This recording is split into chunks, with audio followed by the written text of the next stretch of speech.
11 जुलाई 2024 को GST department ने एक नया फॉर्म इंट्रोड्यूस किया, GSTR-1A। जैसे हर व्यापारी जो जीएसटी में रेगुलर स्कीम में है, उसको पीरियोडिक रिटर्न जो भरने होते हैं उसमें एक GSTR-1 भरना होता है और एक GSTR-3B भरना होता है। GSTR-1 आउटवर्ड सप्लाई के लिए भरा जाता है और व्यापारी उसमें अपनी सेल दिखाता है सारी प्रकार की, और उस पर जो टैक्स उसने कलेक्ट किया है कस्टमर से, जो आउटपुट टैक्स लाइबिलिटी है, वो डिक्लेयर करता है। सेम जो रिटर्न होता है GSTR-1 में बताई गई जो आउटवर्ड सप्लाई और जो आउटपुट टैक्स है, उसको 3B भरते वक्त वापस दोबारा बताना होता है। और अगर हम मंथली टैक्स पेयर की बात करें, अगर आप मंथली स्कीम में है तो आपको 11 तारीख को GSTR-1 भरना पड़ता है किसी भी महीने के अगले महीने की, और जो 3B भरना होता है वो 20 तारीख को भरना होता है। ड्यू डेट होती है 11 और 20। अब कई बार व्यापारी GSTR-1 में कुछ और बताता है, 3B भरते वक्त उससे कुछ और बता दिया जाता है गलती से, या 1 में कुछ मिस्टेक हो गई और अब वो मिस्टेक उसको जानबूझ करके 3B में भी करनी पड़ती है। कारण उसका ये है कि 1 में अगर मिस्टेक हो गई तो आपको 3B में भी वो सेम चीज डालनी पड़ती है, अन्यथा क्या होता है, DRC-01 फॉर्म के रूप में आपको नोटिस आ जाता है ना। देयर आर 2 नोटिसेस, DRC-01B और C।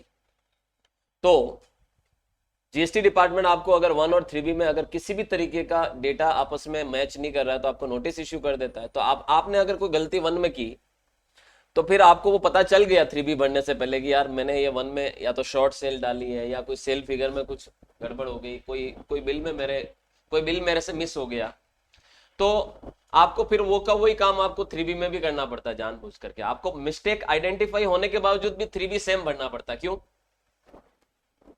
ताकि आपको कोई नोटिस नहीं आए, और फिर आप अगले महीने में उस मिस्टेक को अमेंडमेंट में जाके क्या करते हो, करेक्ट करते हो, राइट। किस तरीके से आप इस प्रॉब्लम से बच सकते हैं? तो जीएसटी डिपार्टमेंट ने ये जो 1 और 3B की जो मिसमैचिंग है, बहुत ज्यादा मात्रा में जो मिसमैच उनको 1 और 3B में जो मिल रही है, उसकी वजह से उसको सुधारने के लिए उन्होंने ये 1A इंट्रोड्यूस किया। वैसे मैं बता दूं 2017 में जब जीएसटी इंट्रोड्यूस किया तब 1A का प्रोविजन था, याद रखिएगा। 2A का भी प्रोविजन था, तो 1A भी था, 2A भी था। तो 1A का प्रोविजन उस वक्त था, और तो जीएसटी डिपार्टमेंट ने 1A को इंट्रोड्यूस कर दिया है। 11 जुलाई को इन्होंने ये फॉर्म इंट्रोड्यूस किया था, और अभी आपको मैं बता दूं जीएसटी पोर्टल पे GSTR-1A क्या हो गया है, लाइव हो गया है। आप लोग देख सकते हैं, मैंने यहाँ पर देखिए जुलाई पीरियड लिया है यहाँ पर 2024-20। देखिए वापस बता रहा हूँ मैं आपको, ध्यान से देखिएगा। हमारे केस में हमने जुलाई का GSTR-1 भर दिया है, ठीक है। तो GSTR-1 हमने भरा है, तो देखिए फाइल आ रहा है, और आप देखिए 1A भी यहाँ पर नजर आ रहा है आपको, और प्रिपेयर ऑनलाइन नजर आ रहा है। सो ये 1A क्या है, देखिए मैं बताता हूँ। GSTR-1 आपको 11 तारीख से पहले पहले भरना होता है, और GSTR-3B आपको 20 तारीख तक भरना होता है। 1 में आपने जो बताया, अगर आप 1 में कुछ भी मिस्टेक कर चुके हैं, या तो कोई आपने सप्लाई बताना भूल गए हैं, या फिर कोई सप्लाई आपने बताई और उसमें किसी तरीके का कोई एरर है, आपने कोई गलत जीएसटी नंबर डाल दिया, गलत पार्टी के नाम पर कोई बिल चढ़ा दिया, या कोई बिल नंबर में कोई मिस्टेक है, या कोई रेट ऑफ टैक्स की मिस्टेक है, या कोई बिल में किसी भी प्रकार की कोई मिस्टेक है, एचएसएन प्रॉब्लम है, या क्वांटिटी का एरर है, तो उस केस में आपको क्या करना है कि आप अमेंडमेंट भी कर सकते हैं। हालांकि अमेंडमेंट पहले क्या होता था, ये अमेंडमेंट आपको अगले महीने के 1 में करना होता था। किसी भी महीने की जो गलती है उसको हमें कब सुधारना होता था, नेक्स्ट मंथ के सेम रिटर्न में अमेंडमेंट में जाके सुधारना होता था। अब यहां पर गवर्नमेंट ने हमें ये एक ऑप्शन दे दिया है, जीएसटी डिपार्टमेंट ने, कि आपको घबराने की जरूरत नहीं। अगर 1 में कोई गलती हो गई, आप 3B भरने से पहले पहले उसे रेक्टिफाई कर सकते हो। 1A यहां पर प्रोवाइड कर दिया गया है। तो 1A एक फॉर्म है जो आपकी आउटवर्ड सप्लाई जो आपने करंट टैक्स पीरियड में की है, करंट टैक्स पीरियड यानी जुलाई में अगर आपने GSTR-1 भरा और जुलाई में ही 1 में कोई मिस्टेक है, तो उसको आप 1A में सुधार कर सकते हैं। और ये काम आप सिर्फ कब कर सकते हैं, 3B भरने से पहले। अगर आपने ये 3B भर लिया तो 1A में फिर आप काम नहीं कर पाएंगे।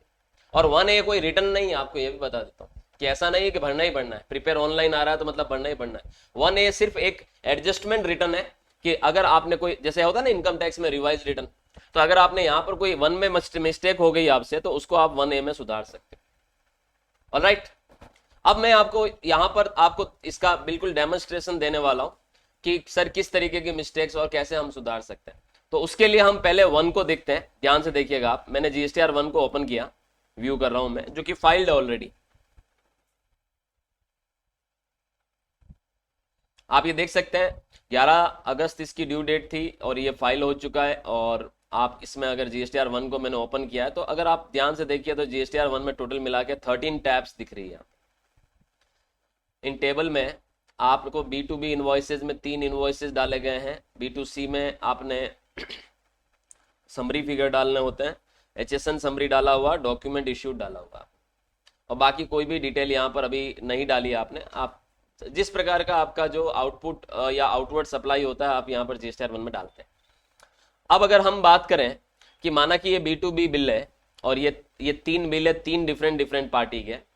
अब कोई एक बिल आप मिस कर गए साहब डालना, ठीक है, और वो पार्टी भी B2B में, उसको रजिस्टर्ड पार्टी, उसको उसकी समय पे क्या चाहिए, ITC चाहिए। वो अपना GSTR 3 भी भरेगी तो वो तो ITC उसको चाहिए। और आप यहाँ पर GSTR 1 भर चुके हो और आप वो मिस कर गए हो। मान लो कोई चौथी पार्टी जिसका आपने बिल ही क्या कर दिया है, मिस कर दिया है, तो आप ये काम अब किस में करेंगे, 1A में करेंगे।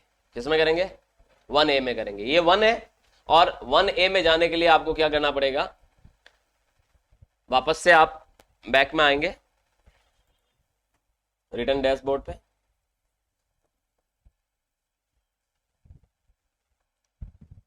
जुलाई मंथ लेंगे क्योंकि ये जुलाई का काम है जो अगस्त में करना होता है। और 1A को आप प्रिपेयर ऑनलाइन, देखिए एक ही ऑप्शन है यहाँ पर, ऑफलाइन वाला ऑप्शन नहीं है, प्रिपेयर।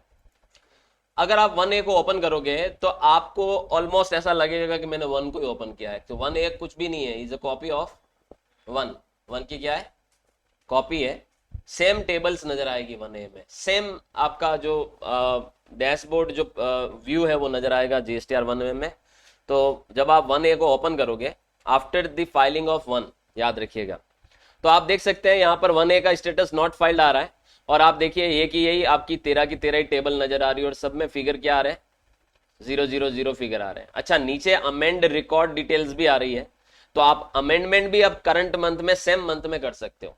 जैसे GSTR 1 में अगर आपने कोई गलत इनवॉइस में कुछ गलत जानकारी दे दी तो उस सेम इनवॉइसेस का अमेंडमेंट आप यहाँ पे कर सकते हो सेम मंथ में। पहले क्या होता था, ये अमेंडमेंट अपकमिंग मंथ में यानी नेक्स्ट मंथ में किया जाता था कि यार गलती हो गई तो कोई बात नहीं, सुधार तो सकते हैं, लेकिन उसके लिए अगले महीने तक का इंतजार करना पड़ता था। अब आपको ऐसा इंतजार नहीं करना पड़ेगा, सेम मंथ में आप अमेंडमेंट कर सकते हो। अब देखिए क्या फर्क है ऐड रिकॉर्ड डिटेल्स में और अमेंड रिकॉर्ड डिटेल्स में, ये भी मैं डिफरेंस बताता हूं। माना कि आप कुछ भूल गए हो कुछ डालना, मान लो आपने कोई एक बिल B2B या 2 B2B या 4 B2B बिल डालना भूल गए हो, या B2C में आपने कोई सप्लाई में वैल्यू में कुछ आंकड़े मिस कर गए और आप भूल गए हो। आपको कुछ भी नहीं करना है, उस टेबल में जाना है ऐड रिकॉर्ड में और आप वहां से रिकॉर्ड ऐड करना और उस बिल को आपको अपलोड कर देना, दैट्स इट। जैसे आप नॉर्मली GSTR 1 में करते हैं, पार्टी का GST नंबर डालेंगे, ठीक है, इनवॉइस नंबर डालेंगे, डेट आएगी, टोटल इनवॉइस वैल्यू आएगी। जैसे आप कोई भी एक पार्टी का इनवॉइस नंबर यहाँ पर डालिए, जैसे देखिए मैं आपको किसी एक पार्टी का इनवॉइस आपको यहाँ पर बताता हूँ, ठीक है। लेट सपोज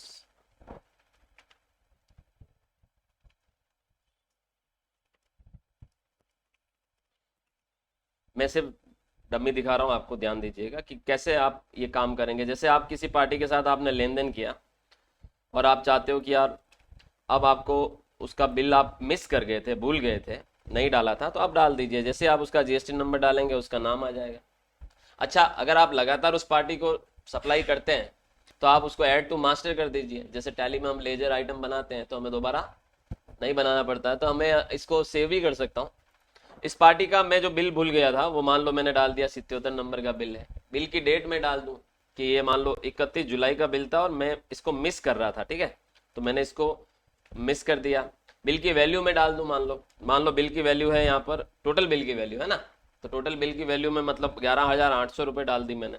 जैसे ही मैंने वैल्यू डाली और प्लेस ऑफ सप्लाई डाला राजस्थान, नीचे आप देख सकते हैं आपका टैक्सेबल वैल्यू आप 18% में डाल देंगे कि भैया 10,000 रुपये का बिल था जिसपे 900 रुपये का CGST SGST, टोटल 11,800 रुपये इनवॉइस वैल्यू।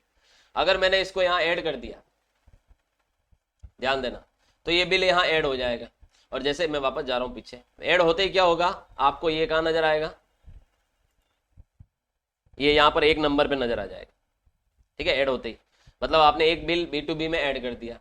अच्छा, अगर आप B2C में कोई सप्लाई डालना भूल गए तो आप वो भी बता सकते हैं कि भाई मान लो आपने B2C में, जैसे देखिए मैं वापस GSTR 1 में जा रहा हूँ, देखिएगा पीछे जा रहा हूँ, बैक,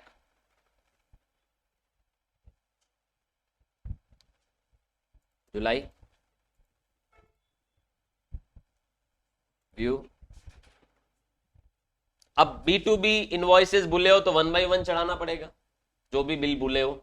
और B2C में क्या होता है, हम जनरली इनवॉइस वाइज डिटेल नहीं डालते, हम समरी वाइज डिटेल डालते हैं। कैसे डालते हैं कि भैया मैंने राजस्थान में 18% वाली टोटल मिला के इतनी सेल वैल्यू की, इतना सेल किया, और 2,70,000 रुपए का मेरा टैक्सेबल वैल्यू का सेल है, और CGST और SGST मेरा इतना इतना बन रहा है। अब देखिए यहां तो मैं एडिट नहीं कर सकता क्योंकि ये रिटर्न फाइल है। अब मैंने जब अपना, मैं जिस भी सॉफ्टवेयर में या मैन्युअली में अपना सारे बिलिंग करता हूँ, या फिर मैंने कोई टैली या कोई सॉफ्टवेयर यूज करता हूँ, और बाद में मुझे ये एहसास हुआ कि यार ये फिगर गलत डल गए, यहाँ पे 270 की जगह ये 3 लाख की सेल थी, तो जितना अमाउंट कम डला है, समझना दोनों के बीच का गैप, 2,70,636 की जगह पे 3,06,36 रुपए का फिगर आ रहा है टैली में, मतलब आपने 30,000 रुपए की सेल क्या करी है, कम दिखाई है। तो आप क्या करोगे, अब यहां तो नहीं दिखा सकते, तो आप कहां दिखाओगे, उस 30,000 को कहां डालोगे। अब देखिए ऐड रिकॉर्ड में क्या होता है कि जो चीज नहीं दिखाई है वो ऐड करनी है, और अमेंड रिकॉर्ड में क्या होता है, जो दिखा चुके हैं और उसमें कोई एडिट करना, कोई चेंजेस करना है तो आप अमेंड रिकॉर्ड में करेंगे। तो यहां पर आप क्या करेंगे, वापस 1A में जाएंगे और आप B2C में जाएंगे, और जितना शॉर्ट दिखाया आपने, जितना कम दिखाया, वो वैल्यू आप यहां से ऐड कर देंगे। जैसे आप ये ऐड रिकॉर्ड में जाएंगे, आपने बोला कि मैं एक्चुअल में राजस्थान की जो मेरी सेल है, तो आप यहाँ प्लेस ऑफ सप्लाई ले लेंगे, ठीक है, सपोज ये राजस्थान की, और आप यहाँ टैक्सेबल वैल्यू डाल देंगे, मैंने 30,000 रुपए कम दिखाए। वापस वो फिगर नहीं डालने जो डाल चुके हो 1 में।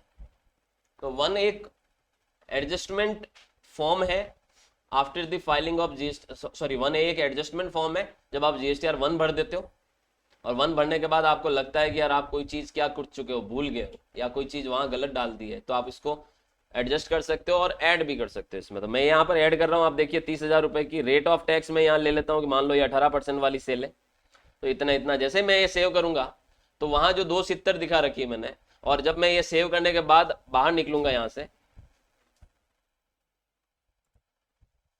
तो यहां पर एक नंबर नजर आएगा। और फिर मैं क्या करूंगा, मुझे कोई वापस देखिए, मुझे HSN समरी डॉक्यूमेंट इश्यूड वगैरह में भी अगर कोई मिस्टेक है तो वो सुधारूंगा, और फिर मैं जैसे ही जनरेट समरी करूंगा, और फिर जैसे इसको जनरेट समरी करने के बाद क्या करूंगा, फाइल करूंगा, फाइलिंग वाला ऑप्शन आएगा, सेम टू सेम GSTR 1 और 3B जैसे, और आपने EVC या DSC से साइन कर दिया इलेक्ट्रॉनिक, तो आपका ये फाइल होते ही वो GSTR 1 करेक्ट हो जाएगा, रेक्टिफाई हो जाएगा। अच्छा, इसका बेनिफिट आपको तो मिलेगा ही कि आप अपना 3B सही भर पाओगे, जो गलती थी उसे on the spot same month में क्या कर दिया, सुधार दिया। तो 3B में फिर आप वो आंकड़े, कंबाइन आंकड़े दिखाओगे जो आपने 1 और 1A के कंबाइन आंकड़े हैं, तो 1 ऑटो रेक्टिफाइड हो जाएगा।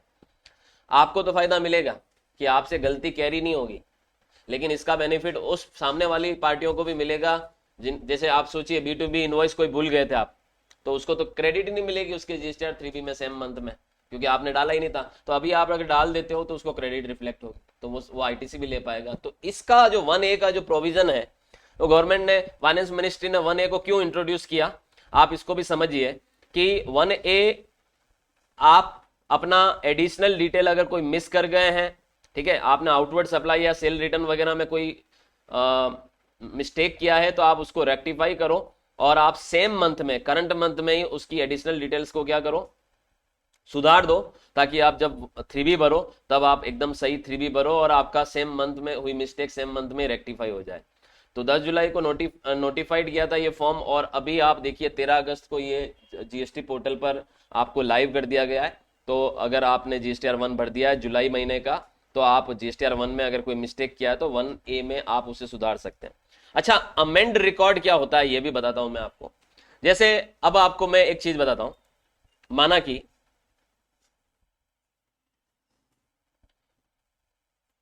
जुलाई महीने में मैंने जो B2B सेल बताई, ये B2B सेल है, ठीक है, GSTR 1 में चल रहा है।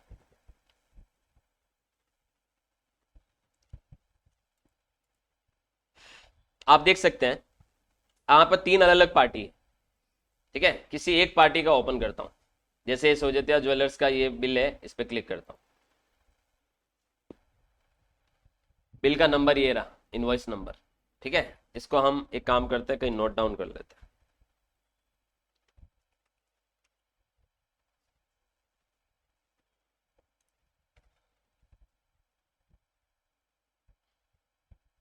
स्क्रीनशॉट ले लेते, राइट।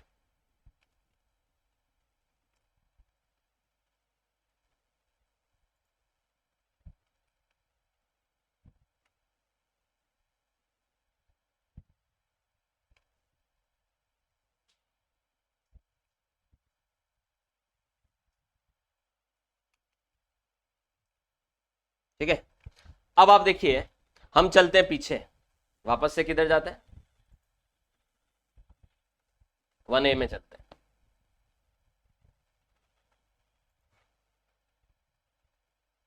सेम मंथ में आप वन में कोई हुई मिस्टेक को 1A में सुधार सकते हो। जैसे आप ये 1 है, प्रिपेयर ऑनलाइन करो। अब देखिए, आपको वो बिल यहाँ वापस ऐड नहीं करना है, क्योंकि वो बिल तो ऑलरेडी 1 में एडेड है, बता चुके हो आप। लेकिन जो मिस्टेक है उसको आपको अमेंडमेंट में जाना है, अमेंडमेंट में सेम टेबल में जाना है, अमेंड B2B इनवॉइसेस में करंट मंथ में की गई मिस्टेक करंट मंथ में ही वापस आप सुधार सकते हो अमेंडमेंट में जाके, ठीक है। जुलाई महीने की खाली आपको यहाँ पर बिल नंबर डालने की जरूरत है। देखिए ये बिल नंबर है 36 MOP 2425, 36 MOP 2425। जैसे आप अमेंड रिकॉर्ड पे क्लिक करेंगे, आप देखिए वो बिल पूरा खुल गया, दिख रहा है। क्या चीज नहीं अमेंड कर सकते वो भी बताता हूं, आप जीएसटी नंबर अमेंड नहीं कर सकते। अब आप बोलोगे सर जीएसटी नंबर अगर मैं नहीं अमेंड कर पाऊंगा, तो मैंने तो पार्टी गलत डाल दी, वो सोजेतिया ज्वेलर्स नहीं था, वो तो तनिष्क ज्वेलर्स था, और गलती से मैंने सोजेतिया ज्वेलर्स भी मेरी पार्टी है, लेकिन मैंने वो गलत बिल बना दिया यार। क्या पता उस वक्त किस मूड में था, गलत बिल बना दिया और चढ़ा भी दिया, तो सोजेतिया ज्वेलर्स को आईटीसी मिल जाएगी और तनिष्क बेचारा वेट ही करता रह जाएगा, जबकि एक्चुअल में पार्टी तनिष्क थी।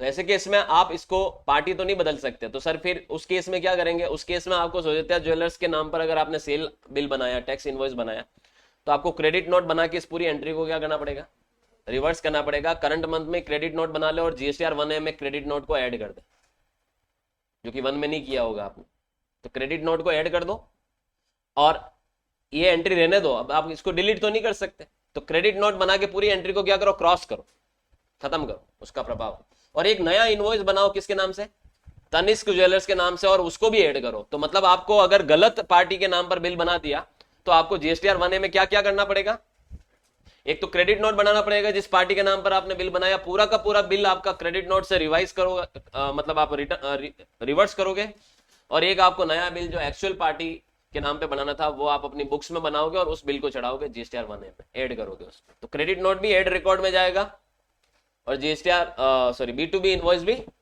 ऐड रिकॉर्ड में जाएगा, तब जाके ये मिस्टेक सुधरेगी और वो जो एक्चुअल में होना चाहिए था वो होगा। तो आप याद रखिएगा, कभी भी अगर आप कोई B2B इनवॉइस को अमेंड करते हो तो आप पार्टी का जीएसटी नंबर नहीं बदल सकते, यानी उसमें पार्टी नहीं बदल सकते। ये जो आपने जीएसटीआर 1 में चढ़ाया ना, उसके 2B में ये रिफ्लेक्ट कर रहा है। वो इससे पहले कि वो 3B में जाके क्लेम कर दे गलत तरीके से, आप 1 में उसको क्रेडिट नोट इश्यू करके उसका वो जो इनपुट नजर आ रही है उसको खत्म करो, क्रॉस करो, समझ रहे हो, और उससे बात करके क्रॉस करो, और जिस पार्टी को आपको चढ़ाना चाहिए था उसको ऐड कर दो उसके बिल बना के। तो आप सीधी सी बात है, जीएसटी नंबर नहीं बदल सकते, ओरिजिनल इनवॉइस नंबर बदल सकते हो आप। जैसे आपने जो मिस्टेक की वो बिल में मिस्टेक की मान लो, तो आप यहाँ बिल, जैसे ये बिल नंबर है जो आपने चढ़ाया, आप यहाँ पर वो मिस्टेक को सुधार सकते हो। यहाँ पर वो बिल, मान लो आपसे गलती ये हुई कि ये जो 36 MOP दिख रहा है वो एक्चुअल में 37 MOP था, तो आप यहाँ पर 37 MOP 2425 डाल सकते हो। डेट, अगर डेट में मिस्टेक है वो 11 तारीख का नहीं हो 13 तारीख का, 13 तारीख डाल दो। वैल्यू में कोई गलती हुई है तो वैल्यू आप यहाँ एडिट मार दो, है ना। प्लेस ऑफ सप्लाई में मिस्टेक है तो वो एडिट मार दो। जो हाईलाइटेड फील्ड है वो आप बदल सकते हो, जो ऑफ फील्ड है वो आप नहीं बदल सकते, याद रखिएगा, ठीक है। और अगर आपने कोई परसेंटेज वाइज कोई गड़बड़ की है तो उसको भी आप यहाँ से सुधार सकते हो कि ये फिगर यहाँ से 0 करके जो एक्चुअल परसेंटेज था उसमें डाल दो, और फिर आप इसको सेव करोगे तो वो क्या हो जाएगा, अमेंडमेंट के लिए चला जाएगा, मतलब जाएगा नहीं, आपको ये फाइल करना पड़ेगा। तो वो अमेंडमेंट रिकॉर्ड में चला जाएगा और फिर जब आप इसको फाइल करोगे, जनरेट समरी करके फाइल करोगे, तब जाके वो अमेंड हो जाएगा और जो आपने मिस्टेक की वो सेम मंथ में क्या हो जाएगी, सुधर जाएगी। अभी तक इन पिछले 7 सालों में जीएसटी आने के बाद हम लोग अगर किसी तरीके की कोई जीएसटीआर 1 में मिस्टेक करता था कोई व्यापारी या 3B में मिस्टेक करता था, तो हम उसको रेक्टिफाई उसके अपकमिंग मंथ में कर पाते थे। तो हम सामने वाली पार्टियों से भी बात कर लेते थे कि यार ये मिस्टेक होगी, अगले महीने में इसको अमेंडमेंट में डालूंगा। लेकिन अब ये बहुत अच्छी चीज देती है कि यार आपको अननेसेसरी DRC 01C या B इशू ना हो, उसके लिए आपको 1 और 3B मैच रखना है, और 1 और 3B मैच रखने के लिए आपको 1 को रेक्टिफाई करने का ऑप्शन दिया गया, इसी को कहते हैं 1A, याद रखिएगा। और ये आपको अगस्त 2024 से लाइव कर दिया गया है, और आज मैं 14 अगस्त को ये क्लास पढ़ा रहा हूं। आप अपने GST पोर्टल पे जाके चेक करेंगे तो आपको 1A नजर आएगा वहां पर। और ये एक मॉडिफाइड तरीका है, एक रिवाइज तरीका है GSTR 1 को अमेंड करने का, सुधारने का या रेक्टिफाई करने का। अगर आपने कोई गलती 1 में की है तो 3B भरने से पहले आप 1A को में जाके उन मिस्टेक्स को सुधार दें, ताकि आप 3B में एक्चुअल में जो डेटा है उसको ही आप 3B में डिस्प्ले करें और आपका 1 और 3B मैच करें। ओके, सो आप देख सकते हैं ये 1A यहां पर लाइव हो गया। Any doubt? समझ गए? मतलब अगर एक चीज और है, किसी का ये कहना है कि सर इसको भी भरना अब अनिवार्य हो गया क्या हर महीने? नहीं, ये सिर्फ एक एडजस्टमेंट है जो आपको करना, अगर है जरूरत है तो करिए, वरना आप डायरेक्ट 1 के बाद 3B भरिए। ये कोई रिटर्न नहीं है, याद रखिएगा। ये सिर्फ फॉर्म है जो आपने किसी GSTR 1 में मिस्टेक की है तो उसके अगेंस्ट में भरा जाएगा, उसी सेम मंथ में मिलेगी। हाँ, 3B भरने से पहले 1A का प्रोविजन है, याद रखिएगा। 3B भरने से पहले 1A का प्रोविजन है। हाँ, इसमें जैसे आप 1A को अपडेट करोगे और 1A को फाइल करोगे, आपका 2B भी ऑटोमेटिक अपडेट होगा। 1A का कनेक्शन 2B से, सप्लायर के 1A का कनेक्शन रेसिपिएंट के GSTR 2B और 3B से, याद रखिएगा। इसलिए सप्लायर 1A में अगर जाके कोई एक्शन लेगा तो उसका रिफ्लेक्शन कहां नजर आएगा? GSTR 2B और 3B में नजर आएगा। ऑलराइट, सो अगर आप GST के जानकार हैं और GST पे काम करते हैं, अकाउंटेंट है, तो आपके लिए वीडियोस बहुत इंपॉर्टेंट है। रेगुलरली आप इस तरीके की जो वीडियो कंटेंट्स में डालता हूं उनको वॉच करते रहे। और अगर कोई भी डाउट है तो आप वीडियो में कमेंट में डालिए, आपके डाउट क्लियरिंग सेशंस भी मैं लूंगा और अपलोड करूंगा। ठीक है, थैंक यू सो मच।